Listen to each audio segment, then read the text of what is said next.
morning. Last night, on President Trump's orders, U.S. Central Command conducted a precision strike in the middle of the night against 3 nuclear facilities in Iran, Fordow, Natanz, and Esfahan, in order to destroy or severely degrade Iran's nuclear program. And as the chairman of the Joint Chiefs will demonstrate, it was an incredible and overwhelming success. The order we received from our commander-in-chief was focused, it was powerful, and it was clear. We devastated the Iranian nuclear program.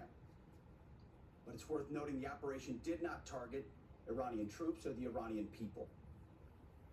For the entirety of his time in office, President Trump has consistently stated for over 10 years that Iran must not get a nuclear weapon. Full stop. Thanks to President Trump's bold and visionary leadership and his commitment to peace through strength, Iran's nuclear ambitions have been obliterated. Many presidents have dreamed of delivering the final blow to Iran's nuclear program, and none could until President Trump. The operation President Trump planned was bold and it was brilliant, showing the world that American deterrence is back. When this president speaks, the world should listen. And the U.S. military, we can back it up. The most powerful military the world has ever known. No other country on planet Earth could have conducted the operation that the chairman is going to outline this morning. Not even close.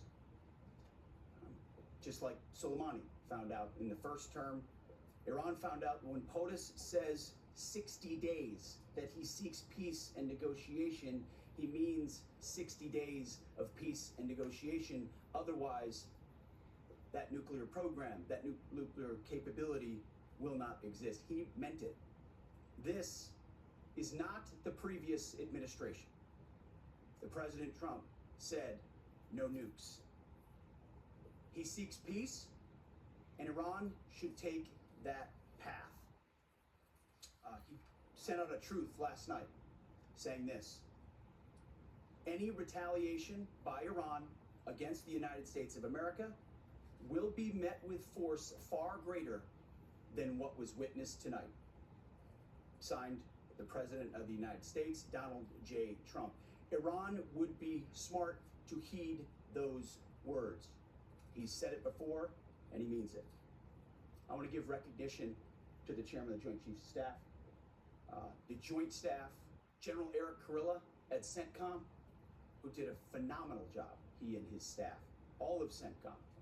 Policy, across the board, this was a joint effort, and across the Pentagon effort. I want to recognize the pilots who flew those bombers, who flew those fighters, who flew those refuelers, warriors. I want to recognize the sailors on those destroyers, in those subs, on those carriers, warriors, all of them. I want to recognize our soldiers doing air defense, base defense, QRF, warriors, all of them. Every American involved in this operation performed flawlessly. And I want to give recognition to our allies in Israel as well. This is a plan that took months and weeks of positioning and preparation so that we could be ready when the President of the United States called. It took a great deal of precision, it involved misdirection, and the highest of operational security. Our B-2s went in and out of downtown Tehran, of these nuclear sites, in and out and back without the world knowing at all. In that way, it was historic. A strike that included the longest B-2 Spirit bomber mission since 2001 and the first operational employment of the MOP, a massive ordnance penetrator. The mission demonstrated to the world the level of joint and allied integration that speak to the strength of our alliance and our joint forces. As President Trump has stated, the United States does not seek war, but let me be clear. We will act swiftly and decisively when our people, our partners, or our interests are threatened. Iran should listen to the President of the United States and know that he means it, every word. I want to give congratulations to our Commander-in-Chief. It was an honor to watch him lead last night and throughout, and to our great American warriors on this successful operation. God bless our troops. God bless America. And we give glory to God for his providence and continue to ask for his protection. I turn it over now to the chairman for specifics. Thank you, Mr. Secretary. Thanks for recognizing all of our folks out there doing our nation's work, and nice to see everybody on this early Sunday morning. Last night on the President's orders, U.S. Central Command, under the command of General Eric Kurilla, executed Operation Midnight Hammer, a deliberate and precise strike against 3 Iranian nuclear facilities. This was a complex and high-risk mission carried out with exceptional skill and discipline by our joint force. I want to thank every service member, planner, operator that made this mission possible. Their actions reflect the highest standards of the United States Armed Forces. This operation was designed to severely degrade Iran's nuclear weapons infrastructure. It was planned and executed across multiple domains and theaters with coordination that reflects our ability to project power globally with speed and precision at the time and place of our nation's choosing. This was a highly classified mission with very few people in Washington knowing the timing or nature of this plan. I'll refer you to the graphic on the side as I walk you through some of the operational details.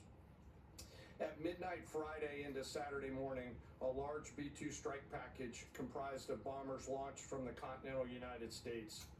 As part of a plan to maintain tactical surprise, part of the package proceeded to the west and into the Pacific as a decoy, a deception effort known only to an extremely small number of planners and key leaders here in Washington and in Tampa. The main strike package, comprised of 7 B-2 Spirit bombers, each with 2 crew members, proceeded quietly to the east with minimal communications. Throughout the 18-hour flight into the target area, the aircraft completed multiple in-flight refuelings. Once over land, the B-2s linked up with escort and support aircraft in a complex, tightly timed maneuver requiring exact synchronization across multiple platforms in a narrow piece of airspace, all done with minimal communications.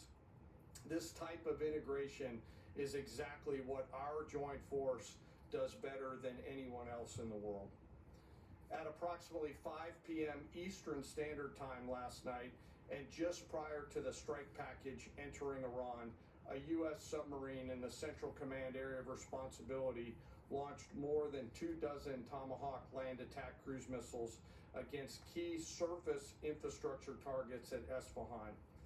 As the Operation Midnight Hammer strike package entered Iranian airspace, the U.S. employed several deception tactics, including decoys, as the 4th and 5th generation aircraft pushed out in front of the strike package at high altitude and high speed, sweeping in front of the package for enemy fighters and surface-to-air missile threats. The strike package was supported by U.S. Strategic Command, U.S. Transportation Command, U.S. Cyber Command, U.S. Space Command, U.S. Space Force, and U.S. European Command. As the strike package approached Fordow and Natanz, the U.S. protection package employed high-speed suppression weapons to ensure safe passage of the strike package, with fighter assets employing preemptive suppressing fires against any potential Iranian surface-to-air threats. We are currently unaware of any shots fired at the U.S. strike package on the way in. At approximately 6:40 p.m. Eastern Standard Time, 2:10 a.m. Iran time, the lead B-2 dropped 2 GBU-57 massive ordnance penetrator weapons on the first of several aim points at Fordow. As the president stated last night, the remaining bombers then hit their targets as well, with a total of 14 MOPs dropped against 2 nuclear target areas. All three Iranian nuclear infrastructure targets were struck between 6:40 p.m.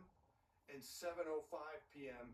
Eastern Time. Again, that's about 2:10 in the morning local time in Iran, with the Tomahawk missiles being the last to strike at Esfahan to ensure we retain the element of surprise throughout the operation. Following weapons release, the Midnight Hammer strike package exited Iranian airspace and the package began its return home. We are unaware of any shots fired at the package on the way out. Iran's fighters did not fly, and it appears that Iran's surface-to-air missile systems did not see us. Throughout the mission, we retained the element of surprise. In total, U.S. forces employed approximately 75 precision-guided weapons during this operation. This included, as the president stated last night, 14 30,000-pound GBU-57 massive ordnance penetrators, marking the first ever operational use of this weapon. I know that battle damage is of great interest. Final battle damage will take some time, but initial battle damage assessments indicate that all three sites sustained extremely severe damage and destruction. More than 125 U.S. aircraft participated in this mission, including B-2 stealth bombers, multiple flights of fourth and fifth generation fighters, dozens and dozens of air refueling tankers, a guided missile submarine, and a full array of intelligence, surveillance, and reconnaissance aircraft, as well as hundreds of maintenance and operational professionals.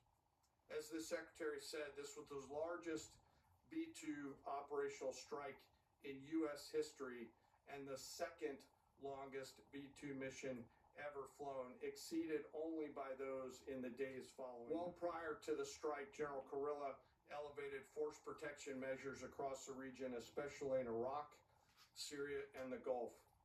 Our forces remain on high alert and are fully postured to respond to any Iranian retaliation or proxy attacks, which would be an incredibly poor choice. We will defend ourselves. The safety of our service members and civilians remains our highest priority. This mission demonstrates the unmatched reach, coordination, and capability of the United States military. In just a matter of weeks, this went from strategic planning to global execution. This operation underscores the unmatched capabilities and global reach of the United States military. As the president clearly said last night, no other military in the world could have done this. I join the president and the secretary in being incredibly proud of the air crews, naval forces, cyber operators, planners, and support teams, and commanders who made this mission possible. It is their skill, discipline, and teamwork that makes this operation possible. I am particularly proud of our discipline related to operational security, something that was of great concern to the president, the secretary, General Kurilla, and me, and we will continue to focus on this. As we stand here this morning, many assets are still airborne, and we have hundreds deployed. I ask that we keep our warfighters on their way home and our deployed service member in our thoughts. Our joint force remains ready to defend the United States, our troops, and our interests in the region. Thank you very much.